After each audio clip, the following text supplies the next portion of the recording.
Saya kira secara garis besar ya kita bisa merangkum apa yang kita dengar, presentasi keadaan. Saudara-saudara, saya ingin merangkum ini semua ya, kita simpulkan.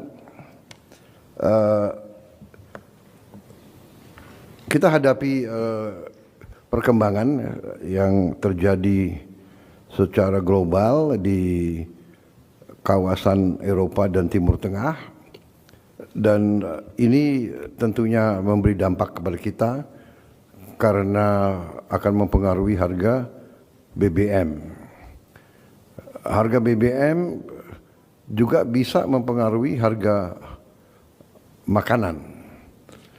Kita alhamdulillah sudah mengamankan masalah pangan yang mendasar.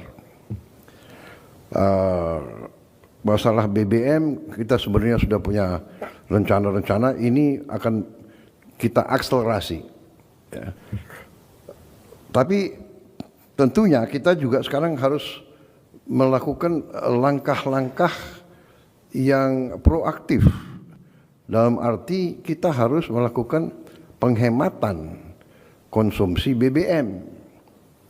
Ya, kita tidak bisa menganggap bahwa apapun terjadi kita aman, ya kita bersyukur kita aman, tapi kita tidak ada upaya untuk mengurangi konsumsi BBM kita. Banyak negara sudah melakukan langkah-langkah. Mungkin Seskap, ada Seskap? Oh, ada slide untuk memberitahu berapa langkah. Ini langkah Pakistan ya. Ini hanya sebagai perbandingan. Jadi mereka menganggap ini sudah kritis. Jadi dikatakan critical measures. Seolah bahwa ini bagi mereka seperti kita dulu waktu COVID. Mereka melaksanakan work from home, kerja dari rumah untuk semua kantor, pemerintah maupun swasta. 50% bekerja dari rumah. Kemudian hari kerja mereka potong hanya menjadi 4 hari. Mereka bahkan mengurangi gaji untuk anggota kabinet, untuk anggota DPR, dan semua penghematan gaji ini dikumpulkan untuk membantu kelompok yang paling rentan atau kelompok yang paling lemah. Mereka memotong semua ketersediaan BBM untuk semua kementerian, dan mereka mewajibkan 60% kendaraan pemerintah untuk tidak digunakan pada setiap saat. Kemudian mereka menghentikan semua belanja AC, ya, belanja kendaraan, belanja mebel dari semua lembaga pemerintahan untuk waktu yang tidak ditentukan.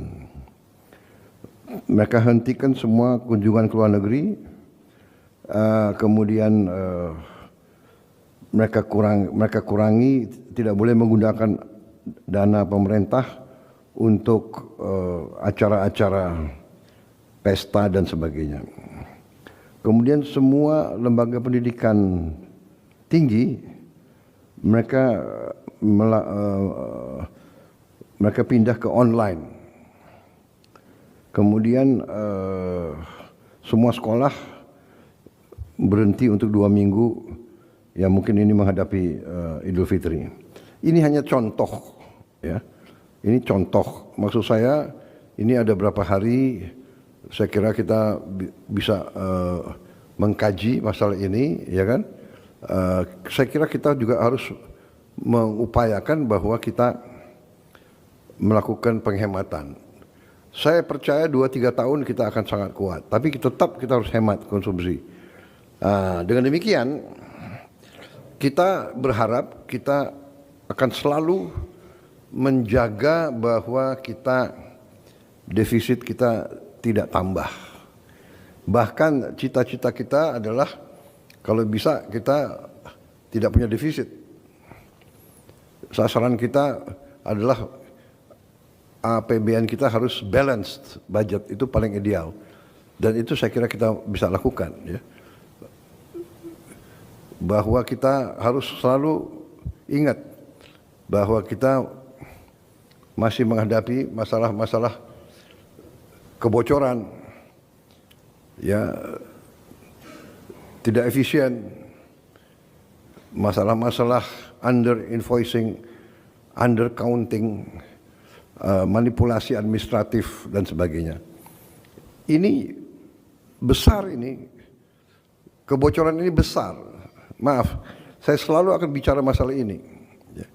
Kita sudah lakukan langkah-langkah tadi oleh Ketua Den, masalah GovTech, sinkronisasi semua KL menjadi satu jaringan GovTech.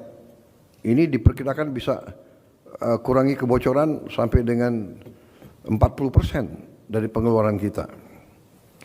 Nah, jadi ini saya minta dibicarakan nanti, ya, mungkin oleh Menko nanti beberapa hari ini. Kita lihat, kita pikirkan dulu kita atasi COVID, berhasil kita, dan kita mampu banyak bekerja dari rumah, efisiensi, berarti kita menghemat BBM dalam jumlah yang sangat besar. Umpamanya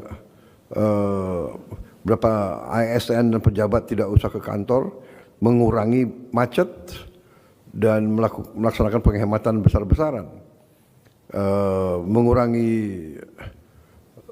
hari kerja pun harus kita pertimbangkan, dan langkah-langkah penghematan lainnya, ya.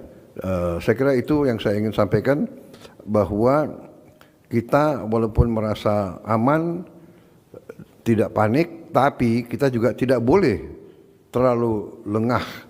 Kita tidak boleh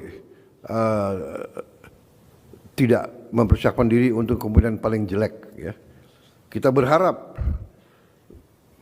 skenario yang terburuk tidak terjadi di Timur Tengah. Tapi ramalan-ramalan juga banyak mengatakan ini bisa jadi perang yang sangat panjang, ya. Perang yang sangat panjang. Saya kira itu dari saya, ya. Terima kasih semua menteri.